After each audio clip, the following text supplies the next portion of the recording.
빌립보서 2장 19절부터 30절 말씀을 가지고 복음을 위한 사랑이라는 제목으로 하나님 말씀 증거하였습니다. 복음을 위한 사랑.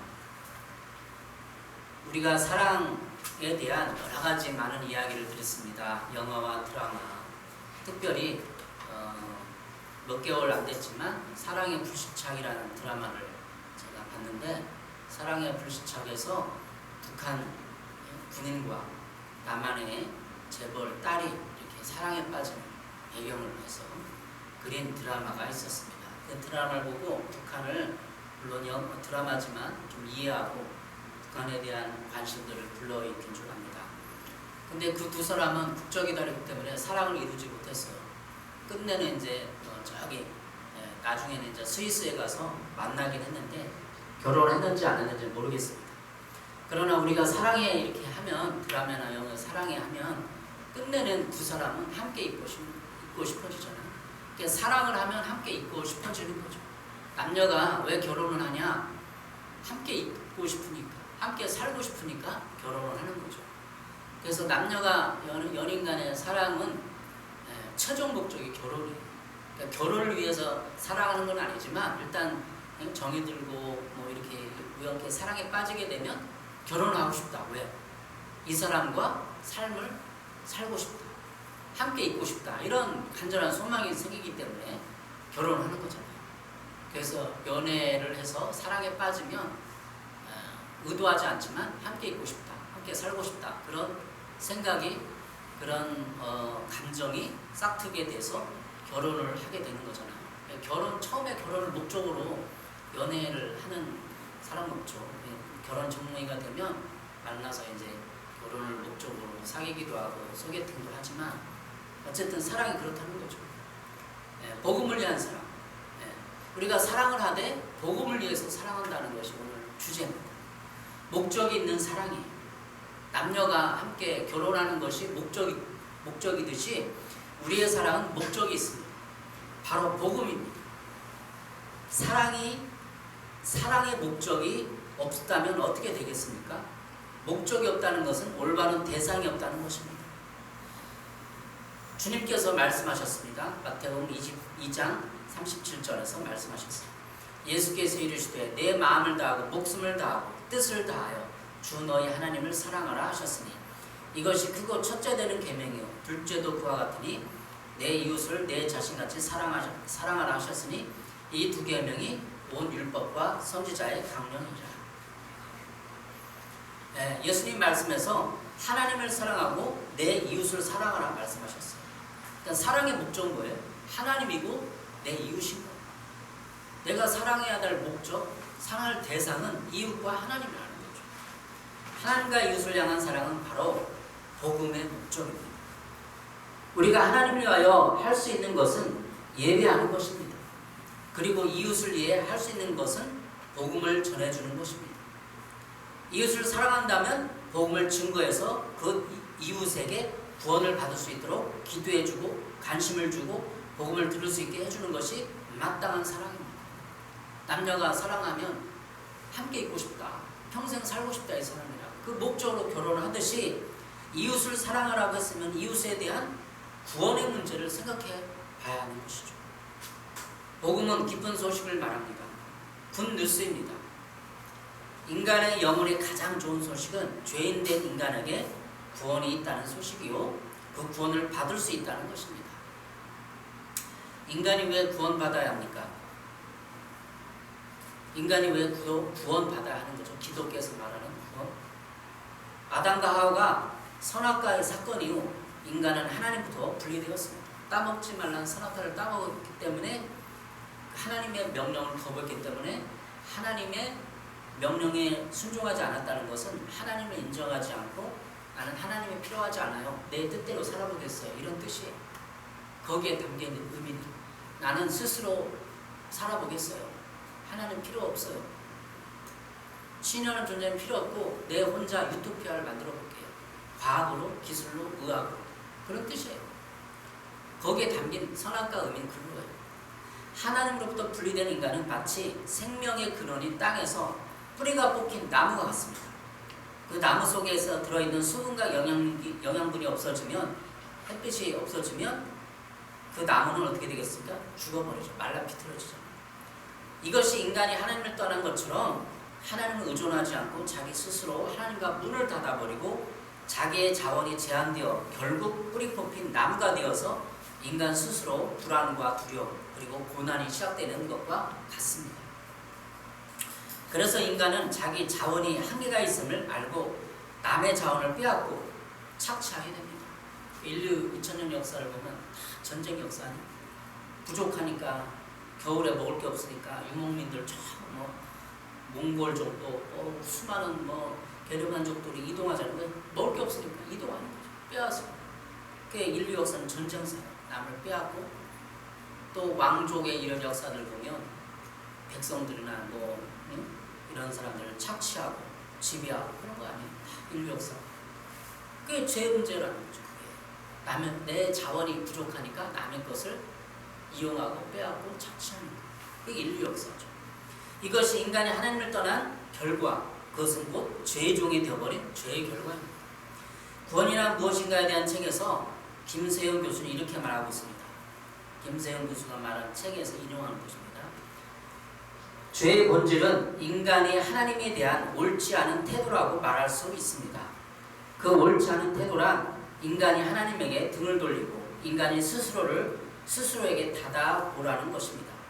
인간은 원래 하나님의 피조물로서 창조주 하나님께 의존하고 순종하며 살도록 지음을 받았습니다. 이 의존과 순종의 두 마디가 바로 하나님에 대한 인간의 올바른 관계를 정의하는 말들입니다.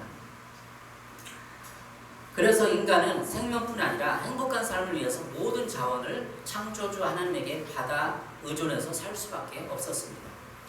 이와 같이 하나님께 대한 의존은 순종으로만 표현됩니다. 그래서 순종이 없는 의존은 가짜 의존이며 미신입니다. 우리는 하나님께 의존한다고 주장하면서 사실은 우리의 작은 지혜와 우리에 대한 부족한 사랑이 제시하는 그 길로 가는데 이것이 죄의 본질입니다. 죄의 본질을 얘기했어요. 그러니까 죄는 우리가 도둑질하고 살인하고 나쁜 마음 품고 이거 죄로 인정하잖아요. 근데 죄의 본질은 하나님을 떠나 하나님 없이 살아보고자 하는 하나님은 필요치 않다고 하는 인본주의, 휴머니즘 그 모든 것이 죄의 본질이에요. 오늘 본문에서 이 복음과 구원의 문제를 이웃에게 전해주기 위해서 사도 바울과 그의 도역자들이 얼마나 치열하게 열정적으로 일하는지가 기록되어 있습니다. 오늘 본문을 통해서 우리가 받은 이 복음이 사람들에게 전해지기 위해서 어떤 수고와 대가가 있었는지를 볼 수 있습니다. 본문에서 디모데와 에바브로 디도는 복음을 위한 사랑의 인물을 보여줍니다. 또한 사도 바울은 이 두 사람과 동역 관계로 이들을 지지하고 후원하며 상호 책임진 관계를 위해 복음을 위해 파송하고 책임지며 감독하는 자리에 있었습니다. 오늘 본문을 통해서 이들이 복음을 위한 그리스도 일을 위해서 어떻게 수고하였고 우리도 어떻게 이웃에게 복음을 전해야 하는지를 살펴보도록 하겠습니다. 복음을 위한 사랑은 어떻게 해야 합니까? 첫 번째로 오늘 본문 19절부터 21절에 기록한 그리스도 예수 일에 관심을 가져야 합니다. 복음을 위해서 어떻게 사랑을 해야 합니까? 그리스도 예수 일에 관심을 가져야 하는 거죠. 첫 번째로 예수의 일에 관심을 가져야 합니다. 여러분 이 세상 살아가면서 우리는 철학이나 뭐는 있잖아요. 형이 화학적인 것, 형이 사학적인 거 있잖아요. 근데 우리가 관심 가지는 건 살아가는 거, 성공하는 거, 먹고 사는 거. 그러니까 예수의 일은 뭐죠? 영원한 가치, 복음이라는 거죠. 빌립보서 2장 19절 21절입니다. 내가 디모데를 속히 너에게 보내기를 주 안에서 바람은 너희의 사정을 알므로 안위를 받으려 함이니 이는 뜻을 같이하여 너희 사정을 진실히 생각할 자가 이밖에 내게 없습니다. 그들이 다 자기 일을 구하고 그리스도의 예수의 일을 구하지 아니하네. 자기 일을 구하는 거예요. 세베랑성이 이렇게 말하고 있습니다. 모두 다 자기 일에만 관심이 있고 그리스도 예수의 일에는 관심이 없습니다. 사도 바울 당시 바울이 감옥에 있을 때 로마에 있는 로마 감옥에 있었는데 그 주위에 그리스도인들이 많이 있었지만 예수의 일에는 관심이 없는 거예요. 그 당시에 많은 복음 핍박을 받고 순교하는 사람도 있었지만 사도 바울 주위에 진짜 예수님의 일에 관심을 갖고 추종하고 그를 따르고 돕고 이런 사람이 적었다는 거예요. 인간 본성이 이것을 말해줍니다. 죄인된 인간은 오직 자기만이 자기를 보호하고 지키고 살아갈 존재입니다. 하나님을 의존하지 않기 때문에 그 인간은 자기가 하나님이 되어서 자기를 관리하고 책임지고 살아갈 계획을 세웁니다. 그래서 그 사람은 이웃에게 관심을 기울이거나 사랑하기에는 자기의 마음의 자원이 부족합니다. 이것이 인간의 비극입니다. 인간은 이웃을 사랑하거나 이웃에게 선을 행할 자원과 여유가 없습니다. 이것이 모든 인간이 직면한 문제입니다. 그러나 그리스도인은 이런 상태에서 복음을 받아들였습니다. 예수 믿는 사람은 그런 상태에서 복음을 받아들였습니다. 복음이 뭐죠? 기쁜 소식. 기쁜 소식이 예수님입니다. 예수님이 인간의 죄를 해결할 수 있는 거니까 기쁜 소식이죠. 예수 그리스도가 생명이 되어서 그들에게 영적이고도 분명한 자원이 생긴 것입니다. 사도 바울 당시에도 예수를 믿은 사람 중에도 진짜 자기 가족, 자기 일 좀 이렇게 박해받지 않고 편하게 신앙생활하고 성공하는 거에 관심 많았던 거예요. 예수의 일은 뭐예요? 사도 바울을 도와서 복음을 증거하고 사도 바울의 편지를 좀 가서 좀 전달해주고 그런 사람이 많지 않았던 거죠. 여러분 예수님을 믿으면 예수의 일 뭐예요? 진짜 예수의 일, 교회의 일, 뭐 봉사하는 것도 그렇지만 영원한 가치, 천국의 가치. 형이 상학적입니다. 인간의 어떤 성공과 쾌락과 행복을 추구하는 것이 아니라 인간이란 뭔가, 구원이란 뭔가, 철학적인 질문을 가지고 뭔가 있을 거야. 천국에 진짜 있을까 하면서 추구하고 그런 사람들이 필요한 거죠. 예수를 믿으면 우리는 인간의 이런 유한한 자원에 의존하지 않고 하나님의 생명, 예수 그리스도의 생명을 받게 되었습니다. 요한복음 7장 37절입니다. 명절 끝났고 큰 날에 예수께서 서서 외쳐 이르시되 누구든지 목마르거든 내게로 와서 마시라. 나를 믿는 자는 성경에 이름과 같이 그 배에서 생수의 강이 흘러나오리라 하시니 이는 그를 믿는 자들이 받을 성령을 가리켜 말씀하신 것이라. 요한복음 7장 37절에 목마르거든 내게로 와서 마시라. 이게 뭐예요? 사람들은 다 목말라요. 사랑을 받고 싶고 인정받고 싶고 한 사람 인격으로 존중받고 싶어요. 근데 이 세상이 그런가요? 이 세상은 자본주의 논리이기 때문에 가진 자, 잘난 자, 한 자가 우위에 서고 남을 지배하려는 그런 세상, 소유에 관심 많은 세상이에요. 그럼 사람들은 어때요? 좀 목마른 거죠. 인격에, 인정에, 존경에 목마른 거예요. 그럼 우리가 예수님께 가서 목마르거든 내게로 와서 마시라고 그랬으니까 마시면 되는 거예요. 갈증이 나는 거예요. 사랑을 받고 싶고 한 사람의 인격으로 존중받고 싶고 존엄한 인간의 가치를 인정하고 싶은데 그것이 못 채워지니까 목마른 거예요. 어떤 사람만 허기지고 결혼을 해봐도 허기지고 예수님께서 생수의 강을 마셔라. 이것은 그를 믿는 자들이 받을 성령을 가리켜 말씀하십니다. 성령 우리 마음에 좌수하소서 우리의 감정과 우리의 아픔과 고통을 헤아려주고 돕고 위로하는 분입니다. 그래서 인간의 자원을 해결할 수 있는 거예요. 무한한 자원이죠. 유한한 자원이에요. 마태복음 11장 28절 수고하고 무거운 짐진 자들아 다 내게로 오라. 내가 너희를 쉬게 하리라. 교회는 수고하고 무거운 짐자들이 오는 곳입니다. 코로나로 말미암아서 되게 힘든 상황인데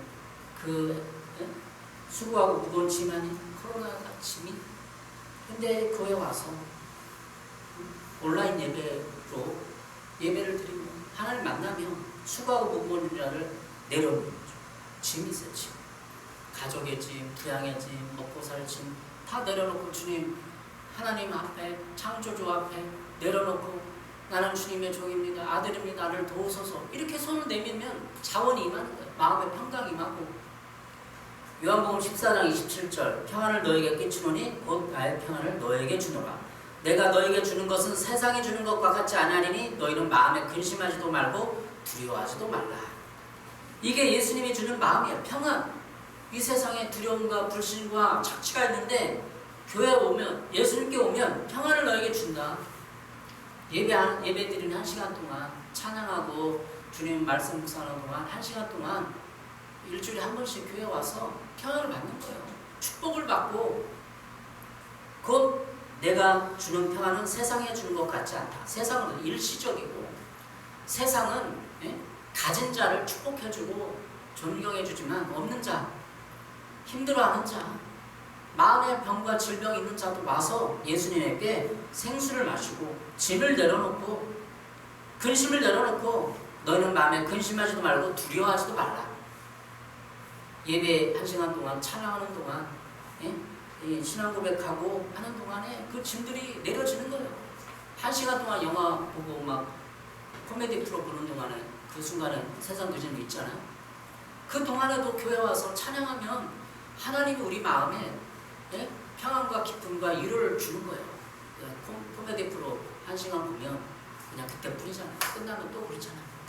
근데 일주일 동안 받을 분량의 평안, 기쁨, 삶의 위로, 소망을 예배를 통해서 주는 것입니다.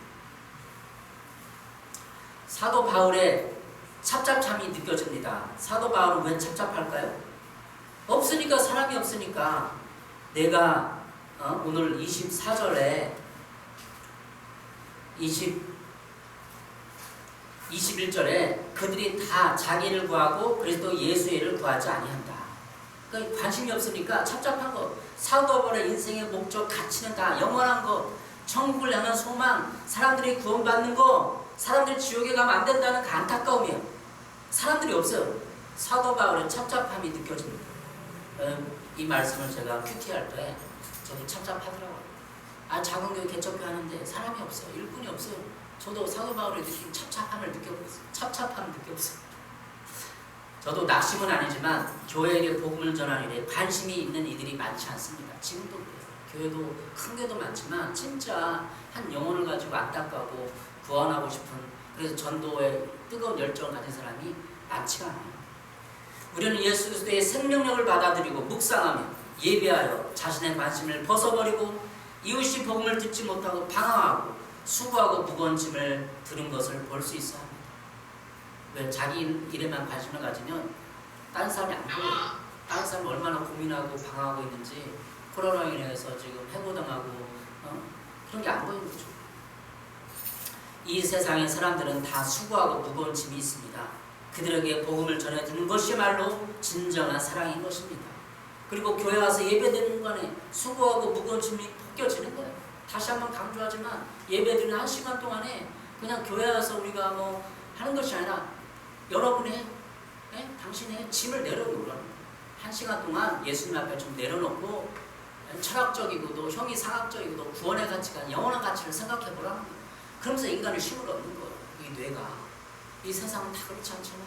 이 세상은 자본주의 논리로 가져야 되고 좀 더 저축해야 되고 좀 더 열심히 해서 남보다 위에 있어야 되는 거 아니에요. 그런데 이 세상 짐을 내려놓으면 예수님이 수고하고 무거운 짐을 들어주는 거예요. 야, 얼마나 고생했느냐. 야, 이 세상에서 얼마나 지치고 힘들었느냐. 예배와 찬양과 일을 통해서 받는 것이죠. 두 번째로 오늘 22절부터 24절은 복음을 위하여 수고했다는 것을 말해주고 있어요. 오늘 22절 디모데서 2장 22절 24절 읽어보겠습니다. 디모데의 연단을 너희가 안 하니 자식이 아버지에게 함같이 나와 함께 복음을 위하여 수고하였느니라. 그러므로 내가 내일이 어떻게 될지를 보아서 곧 이 사람을 보내기를 바라고 나도 속히 가게 될 것을 주 안에서 확신하노라. 나와 함께 복음을 위하여 수고하였다. 디모데가 사도 바울의 동역자, 유일한 동역자였어요. 동역자 뭐죠? 함께 일을 하는 사람. 세 번째 성경 읽어보겠습니다. 그러나 디모데의 품은 여러분이 잘 알고 있습니다. 그는 자식이 아버지에게 대하듯이 복음을 전하려고 나와 함께 봉사하였습니다. 그러므로 나의 일이 되어가는 것을 보아서 그를 곧 보낼 수 있기를 바랍니다. 그리고 나도 곧 가게 되리라는 것을 주님 안에서 확신합니다. 디모데를 소개하면서, 빌립보교의 디모데를 소개하면서 디모데는 복음을 전하고 나와 함께 봉사하였다, 수고하였다 얘기하는 거죠.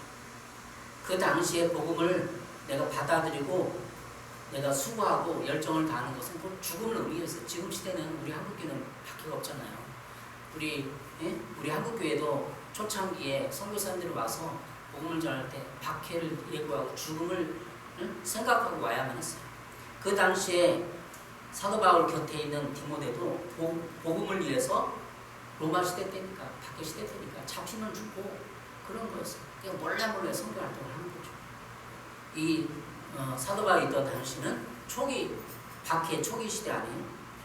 그리스도 예수의 일을 추구하는 디모데의 충성과 겸손의 증거인 연단의 내용입니다. 디모데의 섬김과 순종은 그 복음을 위한 것이었습니다. 왜냐하면 바울은 복음을 위하여 세움받은 사도였고 모든 일을 복음과 그리스도의 중심으로 행해왔기 때문입니다. 디모데와 같은 사람이 교회에 필요합니다. 복음을 위한 수고와 봉사를 할 사람을 우리 가운데 일으켜 세워주소서 이렇게 기도해야 합니다. 여러분, 오늘 22절 24절에 있는 것처럼 사도 바울 곁에는 디모데, 나와 함께 복음을 위하여 수고한 사람이 있었습니다.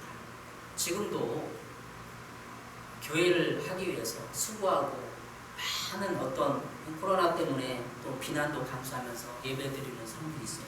그러니까 비대면 예배드리는 것이 옳은 것이죠.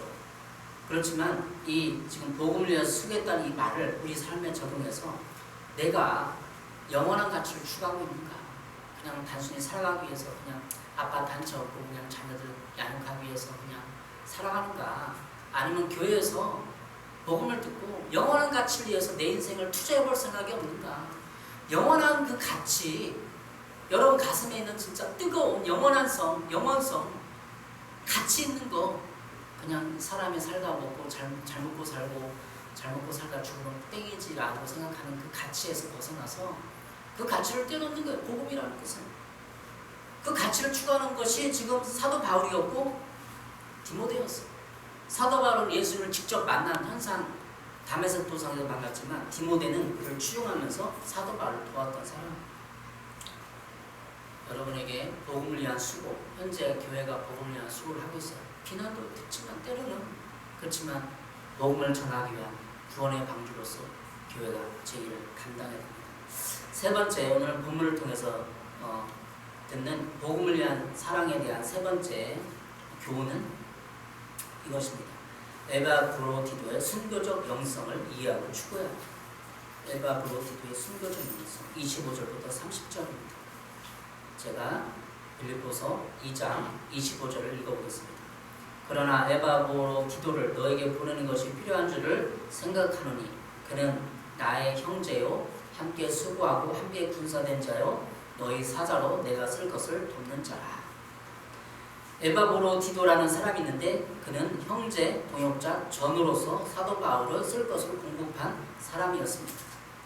형제는 형 동생 했다는 거죠. 그만큼 친밀하게 했다는 거죠. 동역자, 일을 도왔다는 사도 바울이 일을 복음 전하는 일을 도왔다는 거죠. 그 당시에 어떤 이런 문화 배경을 살펴보니까 로마 감옥에 사도 바울이 갇혀 있는 상황, 투옥된 상황 속에서 그 주위에 살았겠죠. 그래서 날마다 한 번씩 사도 바울을 아침에 찾아뵙고 문안인수하면서 오늘은 건강 상태가 어때요? 밖에서 벌어진 일을 보고했을 거예요. 아, 누가 이렇게 얘기했답니다. 누가 이렇게 복음을 전하고 예수님을 믿게 되었답니다.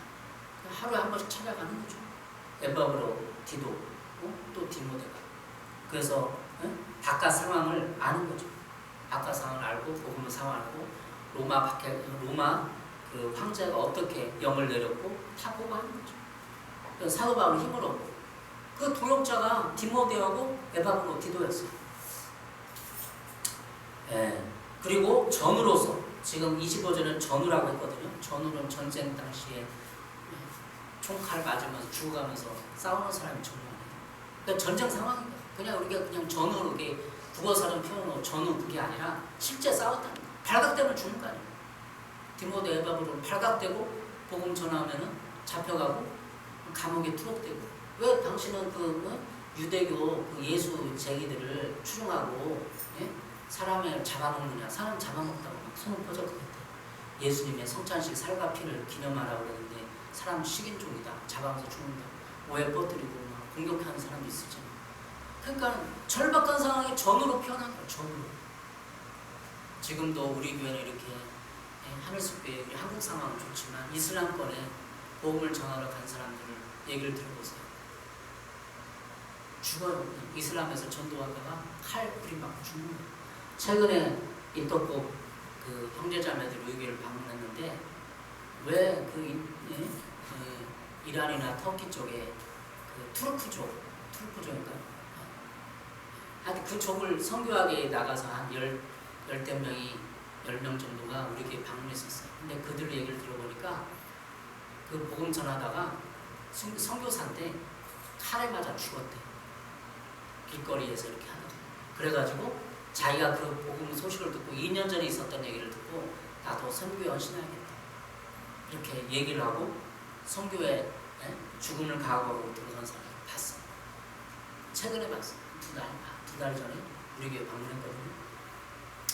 거기에는 20대 후반의 청년들, 30대 청년들이 아직 결혼도 안 한, 결혼할 예정인 사람들이 그 이슬람권에 복음 전하기 위해서 그리고 인터뷰를 또 하고 제가 그 쪽을 입양했어요. 저도 이제 그 쪽에 관심을 가지고 기도하고 있는 거죠. 에바브로도 그 사도벌 당시에 똑같은 상황이었던 거예요. 빌립보 교회가 에바브로 디도를 로마에 파송한 이유는 헌금을 바울에게 전달하고 또한 옥중에 있는 바울이 수족이 되어서 섬기라는 것이었습니다. 수족이 되어 섬기라는 것은 도와주는 거예요. 오늘 좀 뭐가 필요해요? 밖에 좀 옷이 필요한데 좀 갖다 주세요 하면서. 그러나 불행히도 에바브로디는 병이 들고 말았어요. 그의 그러한 상황은 빌립보 교회와 바울에게 큰 짐이 되었습니다. 일어난 바울이 그의 병이 치유되자 서둘러 빌립보 교회로 돌려보내기를 적장한 것이었습니다. 에바브로디도는 바울을 돕다가 병이 들었어요. 풍토병도 있고 에바브로디도는 빌립보 교회에서 파송한 사람이에요. 빌립보 교회에서 바울까지 수백 킬로를 달려와갖고 걸어와서 그냥 감옥에서 있는 걸 돕고 섬기는 사람이었어요. 거의 이 풍토병이 걸려서 죽을 뻔한 사람입니다. 근데 다행히도 회복이 되었어요. 이 에바브로디도가 내가 여기까지 와서 고생하고 이 한 사람 감옥에 있는 사람 돕다가 이렇게 병들어 죽는구나. 사도 바울 원망하고 빌립보 교인들을 원망했을까요? 아닌 거죠. 나는 죽어도 된다. 이 사도 바울 위대한 사도 밑에서 내가 복음을 돕고 전하는 일에 나도 헌신할 수 있어 행복하다. 이렇게 에바브로디도가 생각한 거예요. 그러니까 칭찬하죠. 전우였다. 죽음의 고비를 해서 함께 죽었다. 27절 그가 병들어 죽게 되었으나 하나님이 그를 긍휼히 여기셨고 그뿐 아니라 또 나를 긍휼히 여기사 내 근심 위에 근심을 면하게 하셨느니라. 사도 바울 치유 은사도 때문에 에바브로디도한테 한번 손 놓고 기도해 주지. 그렇게 해서 치유 은사가 있기 때문에 모든 사람 병을 많이 고쳤다며 에바브로디도 원망했을까요? 그렇잖아요. 이 사도 바울의 치유 은사는 복음을 증거하기 위한 하나님의 도구지 그냥 점장이처럼 뭐 어디 그냥 손대면 낫는 의사처럼 그런 게 만병통치약이 아니었어요. 에바브로는 꽤 많이 병에 시달렸고 힘들었고 고통당한 거죠. 결국은 에바브로디가 병에서 나와서 다시 사도 바울이 이제 이 에바브로디를 빌립보 교회에 다시 돌려보내기를 결정한 거죠. 작정한 거죠. 30절에 그가 그리스도의 일을 위하여 죽기에 이르러도 자기 목숨을 돌보지 아니한 것은 나를 섬기는 너희 일의 부족함을 채우려 함이니라.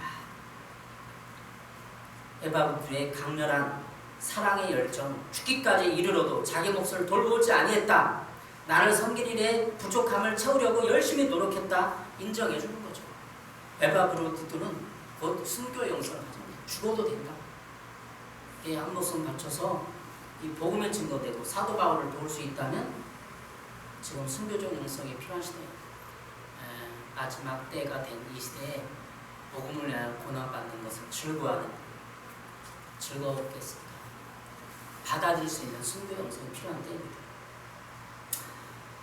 이 30절을 세면학 성경을 읽어보겠습니다. 그러므로 여러분은 주 안에서 기쁜 마음으로 그를 영접하십시오. 또 그와 같은 이들은 존경하십시오. 그는 그리스도의 일로 거의 죽을 뻔하였고 여러분이 나를 위해서 다하지 못하는 봉사를 채우려고 목숨을 아끼지 않은 사람이기 때문입니다. 지금도 하나님은 사람을 찾으십니다. 복음을 증거하기 위해서 자기의 목숨까지도 바칠 목숨까지도 아까워하지 않을 임무를 찾고 있습니다. 복음을 받아들이는 사람, 복음을 이해하고 복음에 전하려고 하는 사람의 사랑을 찾으십니다. 사랑의 참을 찾는 거죠. 네. 아마 에바브레 디도가 사랑이 없었다면 사도 바울을 이렇게 추종하고 따르지 않았을 거예요. 그리고 하나님을 사랑하지 않았다면 복음을 위해서 헌신하지 않았을 거예요. 교회 역사를 통해서 수많은 국가적인 일을 통해서도 국가를 사랑하고 하나님을 사랑했던 사람들이 많이 있습니다. 우리 일제시대 때 독립운동했던 사람들은 나라를 사랑하고 그 당시에 예수님을 부인하지 않고 일제 항거했던 사람들은 다 하나님을 사랑했던 사람이죠. 그들은 역사와 교회의 주인공으로 지금도 하늘 생명책에 기록되어 있습니다. 그들의 죽음과 고통과 아픔이 그냥 흘러가듯이 그냥 버려진 게 아니에요. 다 하늘 생명책에 기록했고 하나님들은 그들을 향하여 순교의 영성으로 나를 섬겼구나 하고서 칭찬해주고 그런 거죠. 지금도 많은 선교사들이 또 개척교회들이 사역자들이 이 복음을 위하여서 일하고 있어요. 30절에 그리스도의 일을 위하여 죽기에 이르러도 그리스도의 일을 그리스도의 일 복음의 일 아까 서론에서 복음을 쫙 설명했죠. 구원받은 인간에게 절대적인 자원이 부족하기 때문에 인간의 실존은 남은 것을 빼앗게 되어 있고 그래서 예수를 받아오느라 평안과 기쁨을 누리게 됐다는 이 복음을 전해줄 사람이 지금도 필요한 거죠. 우리 아이가 며칠 전에 양화진을 갔다 왔다. 선교사님들 무덤입니다. 우리 한국교회 복음을 전해준 최초의 선교사님 아펜젤러 언더우드 선교사님 그곳에 한국에 와갖고 일주일 만에 때는 한 달 만에 때로는 2년 만에 복음을 증거하다가 순교를 당하거나 때로는 풍토병에 걸려서 그냥 일주일 만에 배에 타고 내렸는데 병에 걸려버렸대요. 그 죽은 사람들도 있어요. 그 아들, 딸들을 보신 양아진을 우리 아들이 갔다 왔어요. 9살인데 그 선교사님들 저는 신학생 때 대학원 다닐 때 양아진에 간 적이 있어요. 선교사님들 모비를 보면서 인간은 영원한 가치를 위해서 투자하고 헌신하면 사람들이 후대에 기억해주고 또 하나님 전에 갔을 때 잘하였다 칭찬받는 되는 거죠. 우리가 지금 디모데와 에바브로디들을 통해서 보는 내용 복음을 위해서 헌신한 사람들 선교사님들이 기억하는 것입니다. 신명기 25장 4절에 이렇게 말하고 있습니다. 곡식 떠는 소에게 망을 세우지 말지니라. 신명기의 말씀인데 소가 일을 하면 망을 세우지 않는 거예요. 이걸 은유적으로 어떻게 해석하죠? 복음을 위하여 일하는 그 소를 하나님은 입을 망을 세우지 않는다. 먹을 걸 준다는 거예요. 고린도서 9장 7절입니다. 자기 비용으로 군에 복무하는 사람이 어디 있습니까? 포도를 만들고 그 열매를 따먹지 않은 사람이 어디에 있습니까? 양떼를 치고 그 젖을 짜먹지 않는 사람이 어디에 있습니까? 하나님은 선교사로 나가도 먹을 걸 주고 입을 걸 준다는 거예요. 에바비도를 통해서 빌립보 교회가 헌금을 가져왔어요. 바울에게 먹을 걸 채워줬어요. 사도 바울이 그냥 나는 그냥 복음을 위해서 살겠습니다 결단했을 때 하나님이 에바비도를 통해서 빌립보 교회를 통해서 채우는 역사를 보는 것이죠. 여러분, 여러분에게 이 복음 교회가 있다. 하늘숲교회를 생각해봐도 모든 교회들, 한국에 있는 교회들이 아펜젤러, 언더우드 선교사님의 그 헌신과 충성, 수많은 선교사 우리나라에 그냥 풍토병에 걸려서 그냥 한 달 만에 죽고 열 달 만에 죽고 죽어간 사람들 때문에 우리가 있는 것이죠. 이슬람권, 불교권, 힌두권에 죽어가는 영혼들을 생각해 보십시오. 북한에 죽어가는 영혼들을 생각해 보십시오. 일이 없다고요? 일이 무지만. 여러분의 삶의 목적을 어디에 두느냐에 따라서 일이 보이고 안 보여요. 북한의 영혼들 예수 믿으면 성경책만 가지고 발각되고 총살당하는 그건 지금 북한의 현실이에요. 우리가 우리의 먹고 사는 일, 자기 일에 관심을 가지면 세계가 안 보여요. 세계는 그냥 나도 죽으라고 나도 그냥 나만 살 거야. 나만 행복하면 돼. 나만 그냥 복음 듣고 나만 그냥 아파트 한 평 사서 살면 돼. 이것밖에 안 보이는 거예요. 오늘 디모데와 에바브를 통해서 보이는 것은 영원한 가치. 세계가 어떻게 돌아가고 있는가. 코로나로 말미암아 죽어가는 영혼들, 복음을 듣지 못하고 예수님의 이름을 듣지 못하고 죽어가는 영혼들을 다시 한번 일깨워 시간을 드렸으면 좋겠습니다. 여러분, 우리가 설교 설명에 듣지 복음을 위한 사랑이에요. 여러분이 하나님의 사랑을 받았으면 사랑을 나눠줘야 되고 그걸 증거해줘야 되고 전달해줘야 되고 지금도 하나님의 사랑을 받지 못해서 허덕이는 영혼 내가 너에게 평안을 주노라 교회 와서 1시간 2시간 기다리면서 예배하면서 하나님의 사랑과 평안을 받아보세요. 충만해지고 이웃에게 그래야 사랑을 전해줄 수 있는 것입니다. 기도하겠습니다. 사랑의 주님, 지금도 세계는 허덕이며 죽어가고 있고 코로나를 인해서 몸살을 앓고 있는데 오직 내 생각, 내 가정, 나만 잘 살기 위한 인간의 육신적인 것과 타협하고 있는 것들을 용서해 주시옵소서. 세상을 바라보며 통탄하고 북한에 있는 영혼들이 지하 감옥에 있는 영혼들이 지금도 중하고 착취당하고 예수 성경책만 가지고 또 잡아 죽이는 세상에 우리가 눈물을 흘려 세상을 바라보게 도와 주시옵소서. 특별히 하늘숲교회는 코로나 말미암아 힘든 상황 가운데 주의 이웃을 돌아보고 그들을 위로하고 격려할 수 있는 믿음의 교회, 축복의 교회 될 수 있도록 인도하시고 축복해 주시옵소서. 예수님의 이름으로 기도했습니다. 아멘.